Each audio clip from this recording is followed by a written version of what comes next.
В свет выйдет второй том книги памяти Республики Тыва. Важное для Тувы событие издания книги пройдет в рамках большого проекта «Подвиги сынов Тувы». Команда проекта реализует множество интересных мероприятий. У нас будет несколько этапов. Первый этап – это написание 200 очерков и впоследствии издание второй части книги памяти Республики Тыва. Второй этап – это масштабирование сайта, который мы сделали еще в первом проекте. Презентация книги запланирована на октябрь, а электронный сайт книги памяти будет пополнен новыми очерками о героях. Редакторы уже приступили к сбору материалов и написанию биографий. Одно из важных направлений в реализации нашего проекта – это съемка и изготовление 10 документальных фильмов о наших фронтовых волонтерах. Часто в соцсетях мы видим посты об отправке очередного гуманитарного груза в зону СВО. Волонтеры плетут маскировочные сети, шьют теплую одежду, лепят пельмени, отправляют тонны гуманитарной помощи. Но кто они, труженики тыла? Рассказать о волонтерах, их вкладе и безвозмездной помощи – одна из важных целей.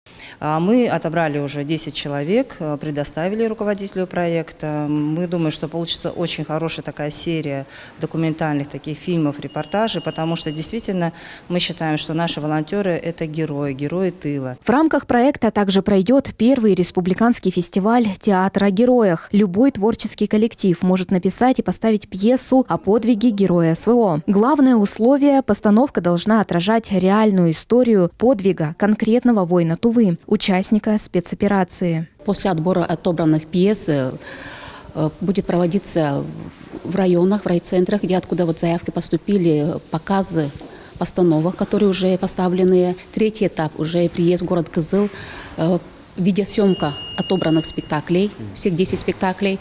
А четвертый этап уже организация гала-концерта. Там будут участвовать отобранные уже после видеосъемок 6 коллективов. Оценивать работы будет профессиональное жюри. У фестиваля внушительный призовой фонд. Победители и призеры получат по 200, 150 и 100 тысяч рублей. В номинациях «Лучший актер», «Актриса» и «Драматург» также будут победители с денежным поощрением в 50 тысяч рублей. Всех призываю участвовать в этом фестивале, потому что там возрастных ограничений нету. Положение фестиваля уже разослано в школьные театры, муниципальные театры и в Коржину. Поэтому это очень такой нужный фестиваль получается. Приняв участие, вы также получите опыт и, самое главное, увековечите подвиги ваших земляков, героев, ваших родных, близких. Все отобранные постановки будут отсняты в формате видеоспектакля и загружены в социальные сети для широкой аудитории. Любой коллектив может принять участие. Заявки принимаются до 31 марта. Мы считаем, что он очень своевременный, нужный, потому что наши ребята, наши бойцы, они для нас все герои. И, конечно же, о погибших героях мы должны обязательно сохранить эту память, должны увековечить.